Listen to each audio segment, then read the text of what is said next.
Bismillahirrahmanirrahim. Assalamualaikum warahmatullahi wabarakatuh. Anak-anakku yang soleh dan soleha, pada pembelajaran hari ini kita akan mempelajari bagaimana kita memahami makna Al-Quran surat Al-Fil. Nah, sebelum kita memacu kepada materi, mari kita bersama-sama bacakan surat Al-Filnya dahulu. Bersama-sama ya. A'udzu billahi minasyaitonir rajim. Bismillahirrahmanirrahim. Alam tara kaifa fa'ala rabbuka bi ashabil fil. Alam yaj'al qaidahum fi tadlil. Wa arsala 'alaihim tayran ababil tarmihim bihizaratin min sijil faja'alahum ka'asfin ma'kul. Shadaqallahul azim. Mengenal Al-Quran surat Al-Fil. Al-Fil artinya gajah. Surat Al-Fil terdiri dari 7 ayat. Dalam Al-Quran terdapat pada urutan ke-105, termasuk dalam golongan surat Makkiyah karena diturunkan di kota Mekah. Nah, anak-anakku yang soleh dan soleha, adapun yang melatar belakangi turunnya surat Al-Fil bisa kalian lihat dalam tayangan video berikut.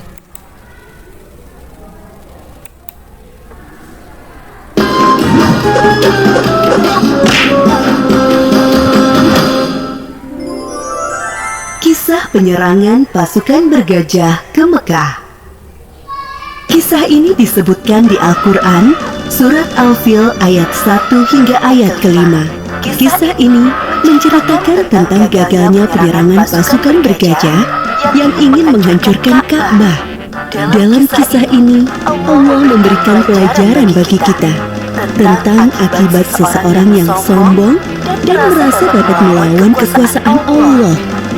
Peristiwa luar biasa ini terjadi sekitar tahun 571 Masehi di kota Mekah, yang bertepatan dengan tahun kelahiran Nabi Muhammad SAW.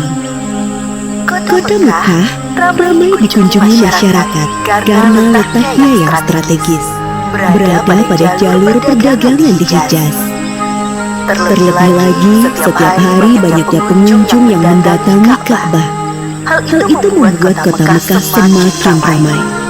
Sementara itu, Gubernur Yaman bernama Abraha yang membangun pusat pemerintahannya di kota San'a merasa iri dengan keramaian kota Mekah.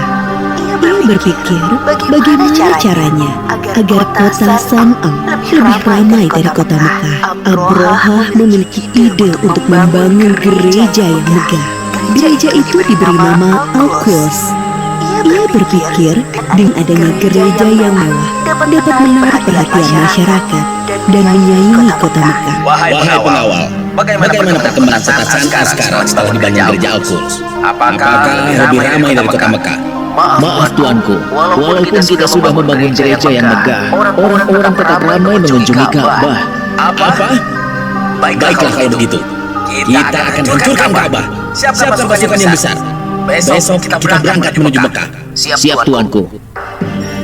Keesokan harinya, Abraha bersama para prajurit bersiap untuk menyerang Ka'bah. Mereka menggunakan gajah untuk mengangkut segala peralatan perangnya. Sesampainya di perbatasan Mekah, pasukan Abraha melakukan aksi perampasan. Mereka merampas harta benda dan hewan peliharaan penduduk Mekah, termasuk unta-unta milik Abdul Muthalib. Abdul Muthalib adalah kakek Nabi Muhammad, sekaligus orang yang diberi kepercayaan sebagai juru kunci dan menjaga Ka'bah. Wahai saudaraku, Abdul Muthalib, ada aku sampaikan kepadamu. Ada apa, wahai saudaraku? Kenapa nafasmu tersengal-sengal? Ada seorang bernama Abraha. Ia datang dari Yaman bersama pasukan yang besar. Mereka mengendarai gajah dan merampas harta serta hewan peliharaan penduduk, termasuk 200 ekor unta-unta milikmu. Mendengar hal itu, Abdul Muthalib bergegas menuju tempat Abroha dan pasukannya untuk menanyakan kebenaran kabar itu. Wahai Abraha, apa tujuan Tuan datang kemari dengan membawa pasukan yang besar ini? Aku datang ingin menghancurkan Ka'bah. Ka'bah telah membuat orang-orang tidak mau mengunjungi kotaku sana. Padahal kami telah membangun gereja yang megah dan lebih indah dari Ka'bah. Lalu, apa maksud kedatanganmu kemari, wahai kakek tua? Saya minta Tuan mengembalikan 200 unta-unta saya. Jadi, kamu tidak berniat untuk menghalangiku menghancurkan Ka'bah, wahai kakek tua? Saya hanya memiliki unta, sedangkan Ka'bah bukan kepunyaan saya. Ada Tuhan yang menjaganya. Baiklah, aku akan mengembalikan unta-untamu. Sekarang, pergilah, wahai kakek tua. Jangan halangi aku dan pasukanku. Abdul Muthalib kembali ke rumahnya. Kedatangannya sudah ditunggu oleh para penduduk. Abdul Muthalib menceritakan tujuan Abroha datang ke Mekah. Tidak lain adalah untuk menghancurkan Ka'bah. Lalu sekarang, apa yang harus kita lakukan, wahai Abdul Muthalib? Sementara ini kita mengungsi ke bukit sampai keadaan kota Mekah aman kembali. Baiklah, kami akan segera berkemas-kemas. Abdul Muthalib dan para penduduk mengosongkan kota Mekah. Mereka mengungsi ke daerah perbukitan di sekitar kota Mekah untuk berlindung dari serangan pasukan berjajah. Wahai prajuritku, sekarang adalah saat yang tepat untuk menghancurkan Ka'bah. Maju dan serang!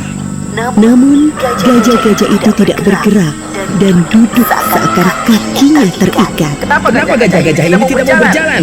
Wahai prajurit, cepat pukul gajah-gajah ini agar mereka bergerak. Para prajurit memukul gajah-gajah itu berkali-kali dengan harapan agar mau berdiri. Namun usaha mereka sia-sia. Wahai Tuan, lihatlah ke atas langit. Apakah itu?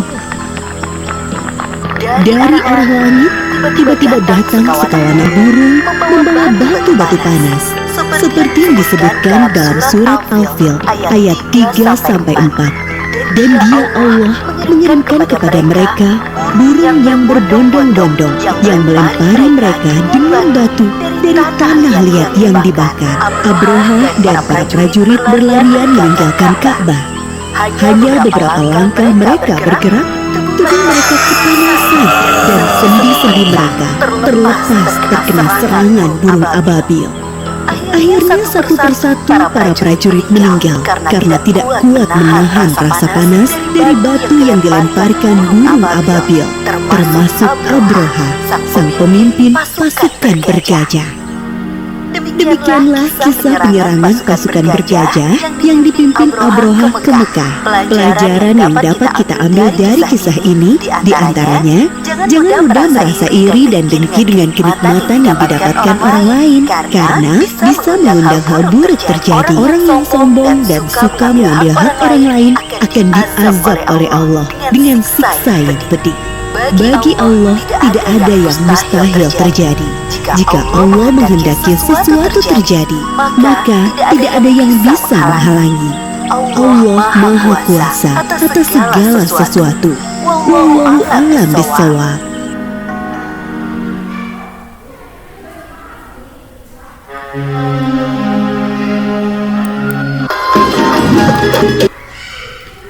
Anak-anakku yang soleh dan soleha, setelah tadi kita menyaksikan video, isi pelajaran yang dapat kita ambil diantaranya tidak berlaku sombong dan membanggakan diri, mengakui bahwa Allah adalah Tuhan yang Maha Kuasa, pandai mensyukuri nikmat yang telah Allah berikan, tidak iri dengan keberhasilan orang lain dan tidak menganggap orang lain itu lemah. Nah, untuk pembelajaran kita hari ini kita cukupkan sekian. Untuk lembar peserta kerja didik nanti, lembar kerja peserta didik nanti Ibu share secara terpisah, bisa anak-anak lihat di WhatsApp ya. Nah, sekian dari Ibu. Assalamualaikum warahmatullahi wabarakatuh.